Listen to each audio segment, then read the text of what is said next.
Vous savez, moi, j'aime le pasteur d'Indessi. Hein? Le pasteur d'Indessi, je l'aime.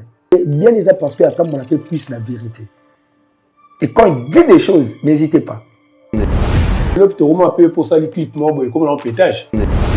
Mais Indessi, c'est un homme de Dieu. C'est Papa Ngana avec une légende. Fali, d'abord, c'est un croyant. Il y a ça déjà. De l'homme, et pas travailleur, il pas au bazar. C'est qu'à Bangla Nzambe. Il peut faire héritier, non? Faire héritier, oui. Il n'est pas un croyant. C'est l'homme de Dieu qui est ça. Jésus. Les jours à venir, héritier, c'est l'un des jeunes qui relève au moment où pas l'ombo. C'est que je peux te dire, héritier Watanabe, mon frère, ne sois pas précis, sois patient. Le temps que je suis en Zambie, je suis coin, je suis en Zambie, je suis frère papa Kofi, non? Prophète Néma, je suis à Modissaï. Mais alors, je suis papa. Je suis lobby Kisama.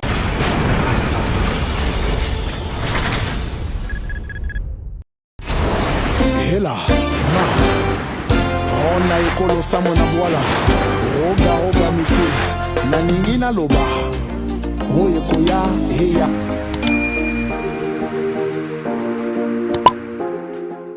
Moté Nabalandi tout, il y a télé de l'excellence, babonné Nabiso, bapesa biso confiance. Merci Nabino Pobozaka, toujours scotché, branché, Yakolanda. Ba émission Nabino Eligara Awa, ba programme Nabino Nyonso. Merci na confiance au bopesa biso. Merci na fidélité, merci Ndenge Bondi Marateur à la banda Nabino, sans invitation, mais toye, Bondimi, Tokoti, Boyambi Pebiso Kimia, Bomatipe Volume, Pobota Labiso.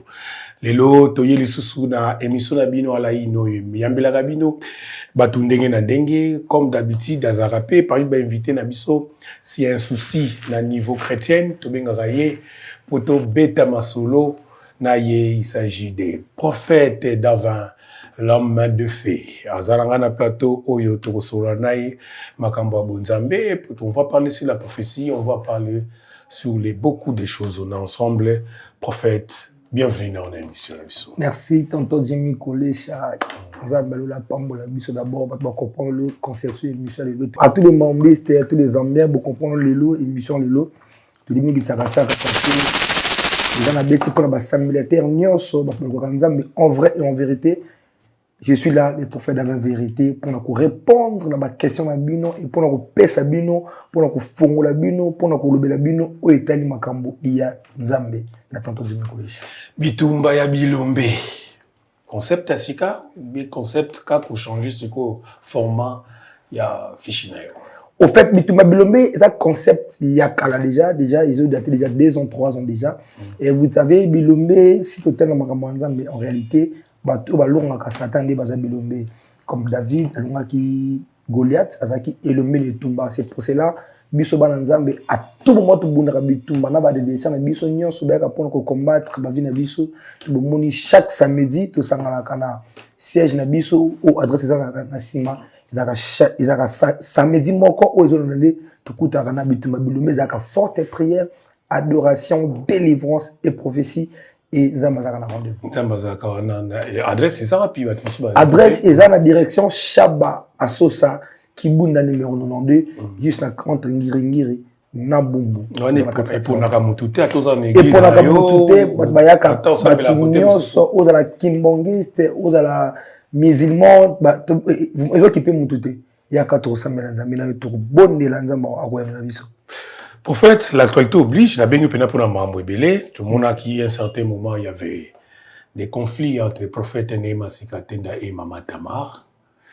Et premièrement, il y avait quoi dans Katiwana? Parce que Zokao, prophète Néma a prophétisé la raillée, il y a ses pénités. Au juste, c'était quoi le conflit? D'abord, avant de répondre à la question, d'abord, on a besoin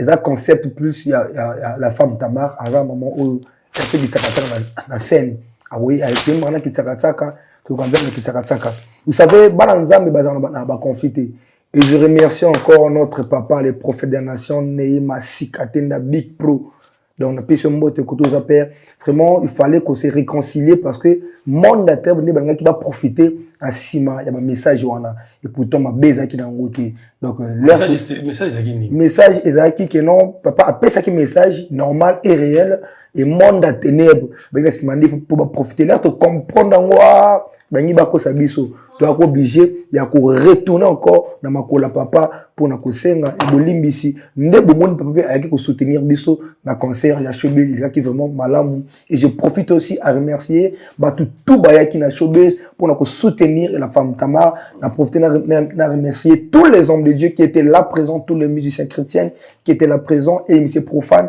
bah, qui pour soutenir la femme Tamar. Donc on a fait sinon merci encore de plus. Nous tomons sous force, nous avons là à paix, à pas biso.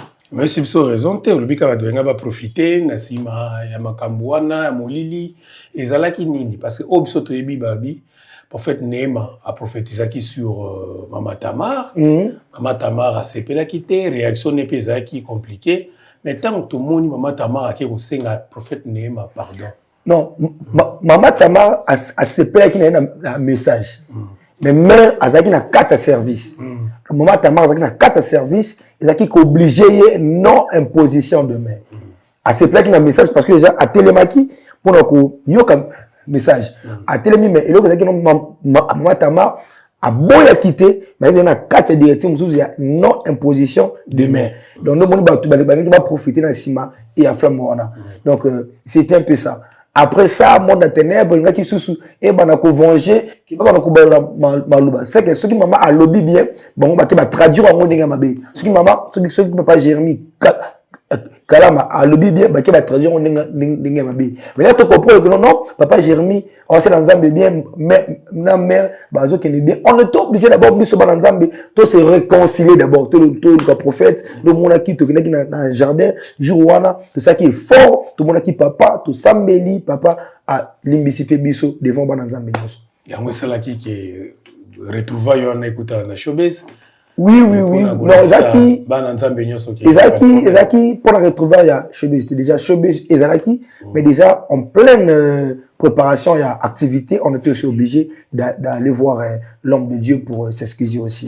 Donc voilà, c'était un peu ça. Tout le monde est prophète Néma Azalaki. Merci papa Néma pour le soutien. Oui, maman Laure Azalaki, le frère Persévérance Mbappé Azalaki, frère Jenny Ngondepé Azalaki, et ma sœur Choisi P Azalaki, Christian Moukounapé Azalaki, Bazaki tellement ébélé. Rosimi P et ma sœur Rosimi P Azalaki wana. Et à ça qui est pas Ayaki P wana. À ça qui est pas à ça qui est pas Ayaki wana, avec ça qui peut bilamba. Pour ça qui m'a mabana. À ça qui a moi côté tina maman. Non, à ça qui à comprendre que non, mais tout le monde brigade na ser Anne. Tout ça comprendre que non. Voilà. Tu comprends que non ba nzambe pe, tout ça peut na posa ya batu o bazali banda ba rejoindre biso. Donc à ça que côté nzambe APC a matière sous de plus. Bauti Brazzaville, koka na invitation côté ya. Qu'est-ce que il on ezaki kuna oyo comme invitation? Oui, j'étais c'est déplacé qui mouké déjà tout message déjà kine ba Brazza et par-ci par-là. Donc la Brazza pendant 3 jours de service à forte prière. Là je profite à saluer la servante de Dieu, la prophétesse maman Marceline Voutou, Jérusalem, Brazzaville. Et donc dans Brazzaville, je profite aussi à saluer mon père de papa Charles Boy, qui accompagné na papa Solution, to na Brazzaville, to Sambela Kinzambe, parce que il est tellement bien, le moins te regarder encore pays pour service. Oui. Nous allons continuer notre émission, le temps de saluer Batutu, Bazota Labiso, na Pesimbo Tepaya, le numéro 1 de la République démocratique du Congo, qui est notre papa, notre frère, notre docteur, notre professeur Vital Kamerhe, le pacificateur éternel. Mobalia Mama Amida Chatouye, Palingama, Mwanzambi Mingi, Yepenalinga, Mwanzambi Mingi. En fait, ceux qui comprennent le rythme, il n'y a pas Vital Kamerhe. Quand c'est vous allez comprendre que c'est un christianisme. Et il marche avec un chapelet. Et sa doctrine n'a été. Ça veut dire que les doctrine mais ils ont bien ma case. Alors que non, je suis le Vital Kamerhe, mais je crois à Dieu. Parce que ma caméra a traversé la vie, ceux qui nous ont embêtés. Tu dis, monsieur, je te vois, papa Vital Kamerhe, je te salue. J'aime ta façon d'être, j'aime aussi votre façon de faire, de soutenir et la jeunesse. Donc, le prophète avait aussi là, ceux qui est au Commulo ici, que vous allez papa, je salue aussi l'homme fort Daniel Massao. Ok, merci beaucoup. Tozo continuer l'émission. Tozonga na makambo eza koleka na Congo na biso. Prophète, donc na comment on a sima. Ministre de la Justice a sengaki il faut bosomba ba permis. Où sommes-nous? Yo sombi déjà.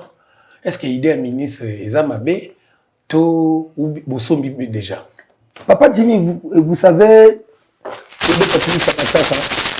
que somba ba permis de l'église Ezamabe eza bien. Et certaines personnes, ça a 10 ans dans le cadre du ministère, mais il a que 4, il a que 20, il a que 30 personnes.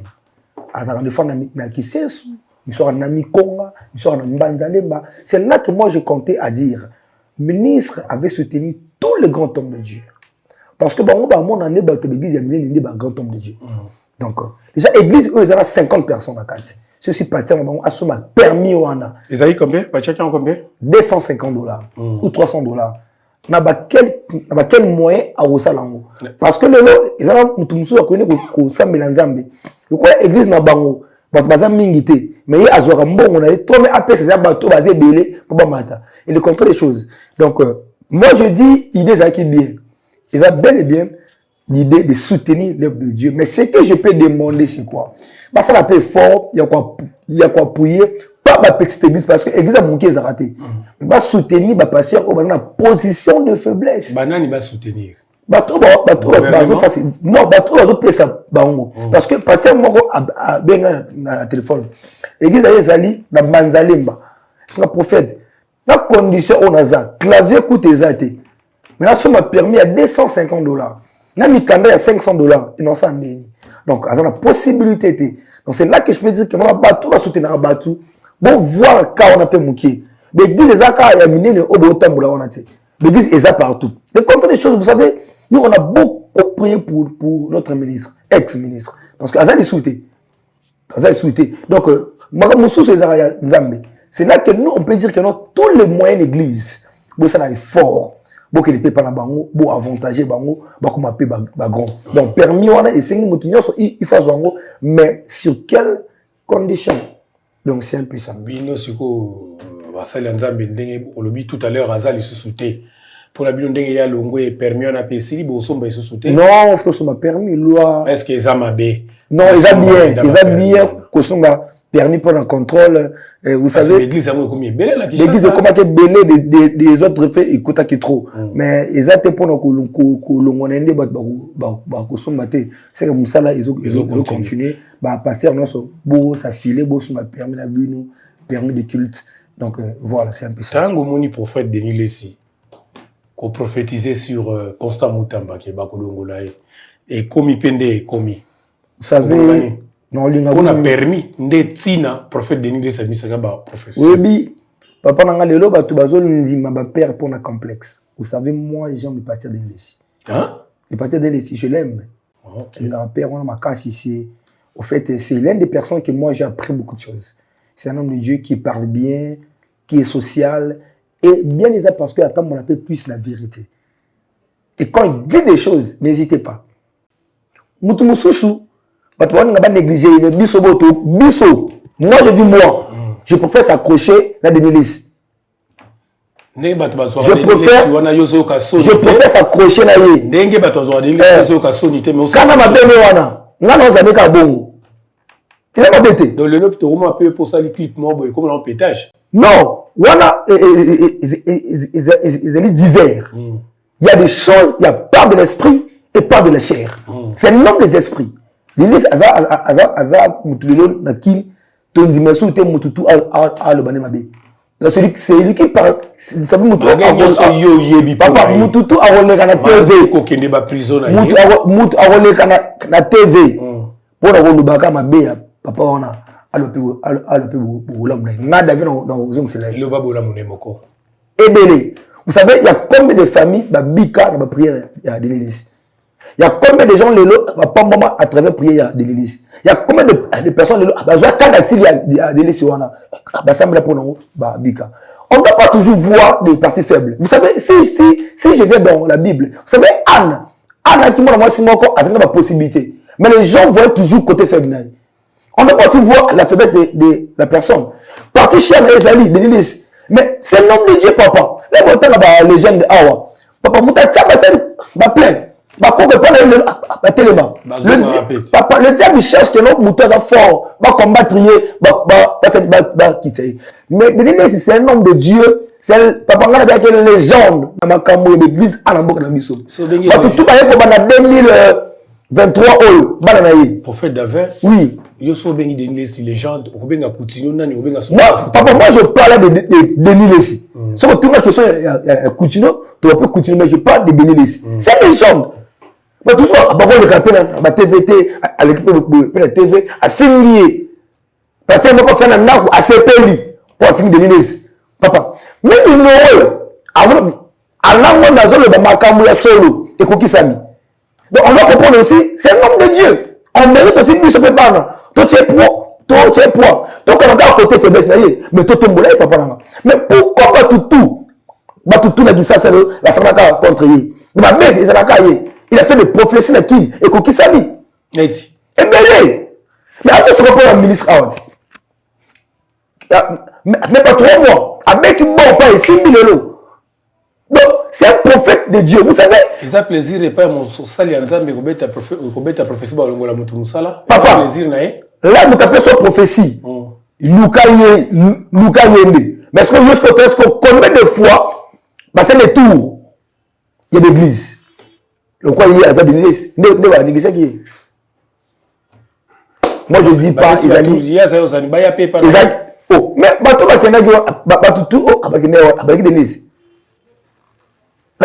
Bah tout c'est que l'église on a. Ah bah on appelle Denis c'est na kilelo. Papa na nini. Na kikalae pas pour les. Papa na nini. Na nini. Qui peut se mettre devant Denis comme athée bien prophétie bien. Lelo. Qui? Tonton Jimmy. Qui va faire maman qui on a pas mal trop. Tonton Jimmy. Le prophète, un prophète peut prophétiser, prophétie et il y a des prophéties qui peuvent tarder. Il y a des prophéties qui viennent aussi automatiques. Donc, ce qui va prophétiser pour l'ayo, et il était tôt et oumeli parce qu'on s'accrochait à la montée. Et comme on tu l'as le vieux travaille bien. Donc, tout le monde a deviner pourquoi. Est-ce que pourquoi qui mène une église parce qu'il travaille bien? Jésus avait combien de disciples? Il a tiré combien? Jésus avait combien de disciples? Il a tiré combien? Tout dans la Bible dit. Jésus avait combien de disciples? Il a tiré combien? Après, il va se remonter combien? Papa, il faut commencer aussi à regarder le côté fort. Laisse-il l'élo. Tu vois, il comme il y a pasteur Moroboy. Donc, on a comme affaire de l'espoir Sami, Azogaz. Les musiciens. Lui, il a vécu dans la carte hypocrisie, mais il a vécu dans la carte réalité. Donc, c'est un peu ça. Légende de Nélessi. Légende de Nélessi. J'étais salé. Légende de Nélessi. Ça a aussi prophétisé P-Soussou. Pas plus tard dimanche. Ah, ça va, Moussa, là bien. Ah, bien, Zomona, musicien, moi, mon aîné, et un beau cannabis. Moi, tu as t'embêté. Tonton Jimmy. Moi, tu as t'embêté. Elle dit Moussa, papa. C'est un lobby. C'est un bon idée. À mon avis, est-ce qu'on peut s'appliquer à Bakombo? Papa, la prophétie, c'est l'esprit. Vous savez, aujourd'hui, les gens cherchent à compliquer des choses. Pourquoi? Parce qu'on avait prophétisé. Il y a Nzambe, ils ont monté, ils ont dans l'état ou non. Lui, il a dit, à prédestiner. Donc, à prédire, ce qui est mais à pessimiste, ça veut dire à monter à l'objet. Ça me comme taïbi. Moi, je sais que non, on a mon simbité et il y a qui l'a monté l'équipe. Ça me comme taïbi. Mais lui, il simbarate. Lui, il ça me lui et c'est et le tonton Jimmy, c'est tellement compliqué. C'est tellement compliqué. Mais nous avons ça de grâce. Bien, on va passer à mon temps de Zaranado naï. Prophète Davin, il y a Zaranado yanni. Il y a prophétie, il y a guérison ou bien yanni. Au fait, moi, prophète Davin, moi, je ne me limite pas. Si tu viens à la prophétie, je prophétise. Comme ça, généraliste. Si tu viens pour prêcher, je prêche. Si tu viens pour la prière, je prie pour toi. Donc, on va considérer. Nabonzambe ou ça généraliste? 5 ministères général. Apôtre. Donc, si tu viens pour la prophétie, je prophétise. Prière, je fais. Si on a 3 pasteurs ou 4 au bazaba généraliste le kola yo. Ngana pesa ka ba kombo yo complète la ngai. Problème te baba. Moïse Mbié. Mpaka. Généraliste. Te. ayembaka bien aza visionnaire mais apesa posi makasi te. Ok, il y a sa prophète te. Parce que moi je comprends que tous les pasteurs maintenant cherchent des prophètes. Ok. Donc pasteur Moïse a été prophétie tout ça non. Donc Moïse bien prophétie. Moïse bien sa prophète. Mais pasteur prophète. Asa prédicateur. Voilà mutunanga. Prédicateur. Bon chanteur. Bon chanteur, bon prédicateur. Soit bien a enseigné ayebi boulot je vous dis. Ayebi boulot. Narotea. Oh, et puis Moussalati. Moïse a été à ma case. L'homme de Dieu, le pasteur Moïse Mbi. Ah, Azama casse c'est la délivrance. Ok. En tout cas, les jeunes mois passé, 2 mois. Et là, on va retenir, Azan des prophètes. Il y a sa prophétie. Très bien. Kalamba Mike. Ah, chanteur, Azan pasteur. Ah, prophète. Ah, chanteur, Azan pasteur. Azan prédicateur. Azan prédicateur. Pour le moment, il peut être bien. Pasteur Mike. Azan prophète. Ah, pasteur. Azan bien. Ah. Et Azan marqué bien. Ok. Mais ça me l'a fait ma casse. Moutama bolongo. Ok. Mike Kalamba, ça va. Moutama bolongo. Ok. Attends, le Yasuka. Toi qui n'es pas papa. Évêque Mukuna. Nzambe. Il y a prophétie. Papa. Mais évêque Mukuna. Ça veut dire, il n'y a pas un prophète qui peut passer devant évêque. On peut passer prophétie à Talokabou. Donc évêque, c'est un grand homme de Dieu. Je profite là à saluer mon perso, le valable trésor Mukuna pastoral. Je te salue, Père. Donc, papa, vous savez, encadré par prophète, par pasteur, par chantre, par ministre, génération Nyanso. Donc, il y a ce côté, il y a prophétie. Soit quand nous sommes PCPE, à qui peut faire, il peut des fausses coups de colobaté. École. Mais n'engagez pas zongi susu. Na kena pas na yomoko. Exemple, yon église na yo, héritier watana baye. Place ni ko pesa ye avanda. Net mon diminution. Chaboye, minus kamino bozaka. Kuna bandimi. Place ni ko pesa ye. To tiema kota bandimi. Et c'est autant nabi. So ka na église na nga. Koto nga na kamba. Na tio kota bandimi. On mérite te. Bo poni denile sa tia ka ba ministère liboso. Dis-moi le pourquoi. Moi dit d'après nga. D'après. Ah bon dimi. Ah serviteur de Dieu te. To tiens na simati. Ok. Quand liboso ça péché? Il ne mérite pas. C'est un homme de Dieu qui mérite double honneur. Héritier ne mérite pas l'honneur autant qu'un homme de Dieu. Ce que tu chantes, père naye, ko yamabi naye, bo yambanga na prière, tu tiens ko tabandimi. Neti mon diminution. Tu tiens pas na kiti. À ça me de prière na souka neto yambi. Donc tu tiens liboso te parce que avant mériter honneur, il y a pas serviteur. Ce que y a zanan. Donc c'est un peu ça. Il y a une église ébélée, il y a église Arche de Noé. Il y a nani. Il y a prophète Denile ici. OK. Attends, monsieur le bosso. Pourquoi votre gars Denile ici? Parce qu'il y a peut-être. Faut participer à le bosso. Faut participer à le bosso. Il tient à le bosso. Ah, tu wanga la mona qui tenga so bonga la mona. Moi je me dis pas checker le bosso. Moi je me dis checker na bon. Ah checker na bon. Ouais. Ça y est. Moi je me dis checker na bon. Ça y est. Rigola pas yaka kula checker na kiti kwa bandi mignon. OK. À comprendre les visions. C'est un homme de Dieu. Ba comme on otanga nyo so bien on peut bien. Très bien. Oui bien très bien yo ça mosali ya Nzambe. Très bien, je suis un homme de Dieu mais je vis à Kinshasa. En passant aussi au Europe musique pour que les bêtises. Fanda pe boyo ki bebi pe ntengo frère Fali. Ya au fan là Il y a un fan de la route. Il y a un fan de la route.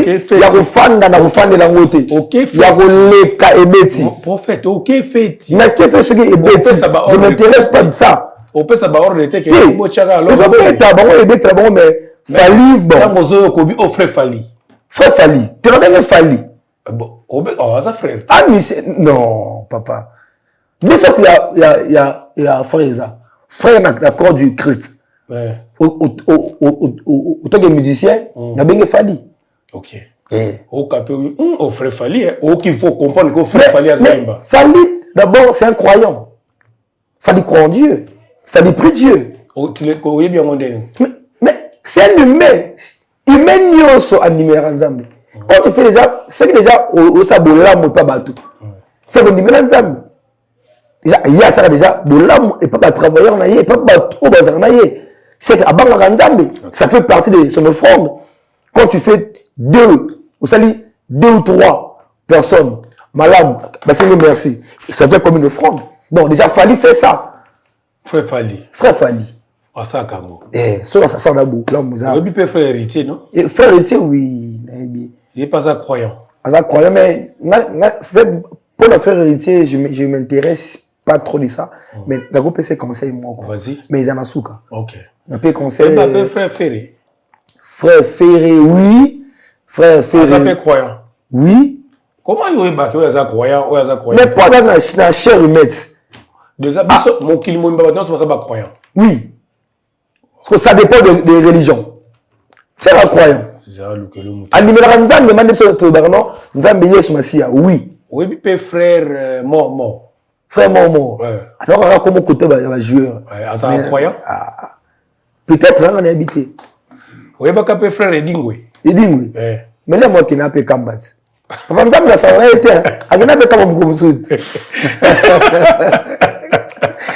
prophète d'affaires papa Jimmy Koleja na ko ba frère to yebi wana ndengo yokaka de tant que musali ya nzambe na bakwere ba miseno so oyebi pe frère papa Kofi non oui tango yokaki eloko ala grand ya musique mboka na biso légende Kofi Olomide prophète Neema ala légende ça légende oui c'est vrai ça oui OK que bonne soit lui prophète Neema obi ke a Modisai alobani aloba soka ye ko senga nzambe pardon te makamna bando sale bando simba nani bando simba te ya Kofi mais Neema c'est un homme de Dieu papa tomoni awa hippodrome de Vincennes prophète Neema papa faut pas passer message bien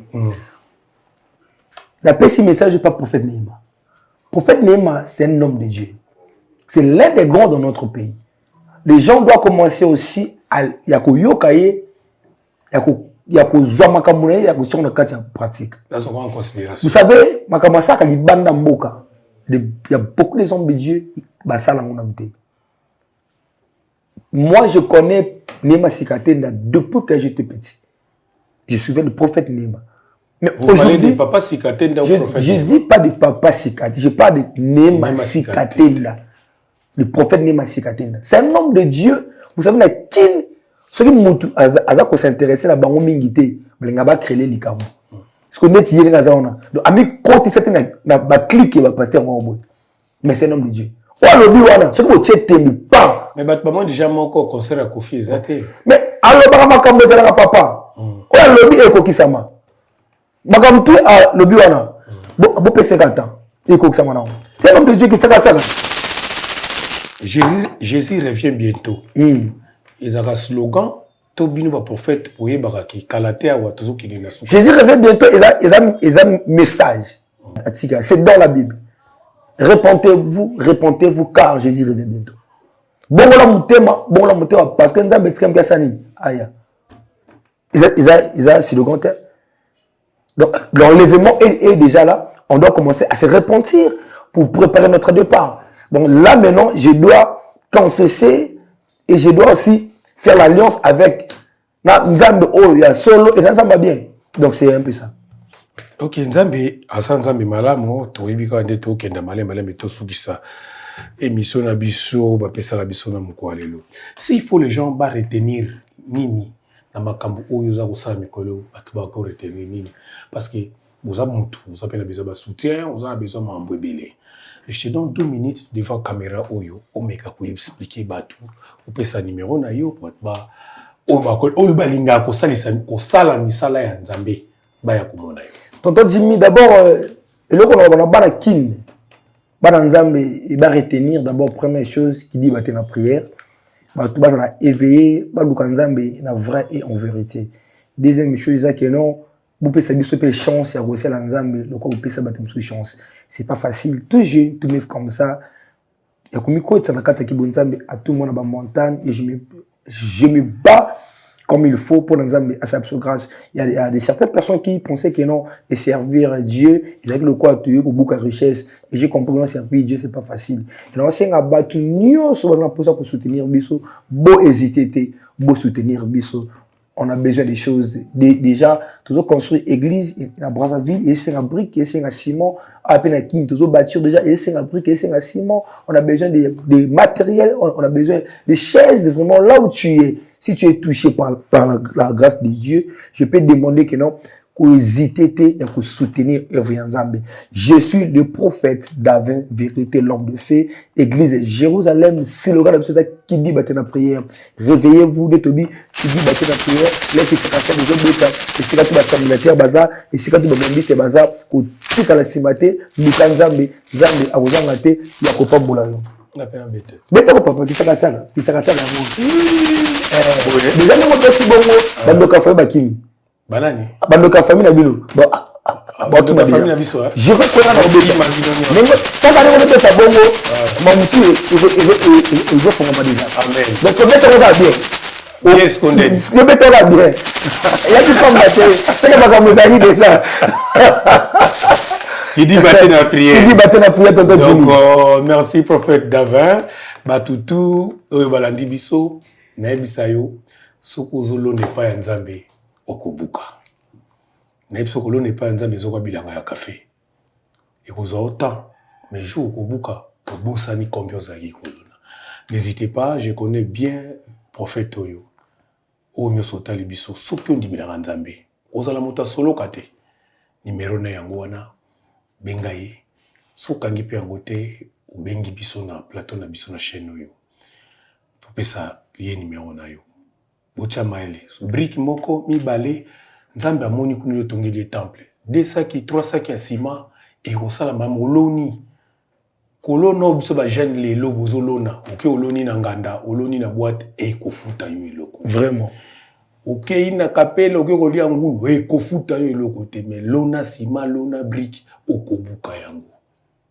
Le prophète Davin, numéro de téléphone. Numéro Ezali 0 plus 243, je pense, plus 243, 83, 14, 45, 631, 83, 14, 45, 631.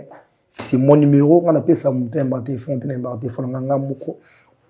ce qu'on peut tout soutenir la prière déjà, on se prépare, concept qui débattent la prière, on fera de live et pour vous dans cette plateau. Vraiment, beau sangalesika tout bozali, beau sangalaka service, on a déjà service prophétique, adoration, ça veut dire adorer jusqu'à prophétiser. Tous amis ensemble, et je profite aussi à saluer, j'ai mon partenaire qui me soutient beaucoup, les boss Atom Choukou, depuis Matadi, les boss Atom Choukou, depuis Matadi, je te salue, merci pour le soutien à Eden Park pour la boss Atom Choukou, vraiment merci. Et na PCP Mbo était maman Hortense et Sikazali aza moko asuni so makasi Hortense Zambe azangate ko pambola je peux jamais passer comme ça sans avoir un salut la prophétesse de l'Éternel Louise Timbalanga, les prophètes Moïse Kakonde, je vous salue au nom de Jésus. Amen. On appelle à saluer Agnès Kabound, la sœur Agnès Kabound, et ce aux occasions de l'émission Oyo. Na PCP Mbo Tenebiseka qui débattait la prière. La sœur Agnès aussi, je te salue aussi, la sœur Agnès. Qui dit la prière, sœur Agnès Kabonde, na PC Mbote, moi c'est Moulouba. Est-ce qu'il y a sans occasion de l'émission?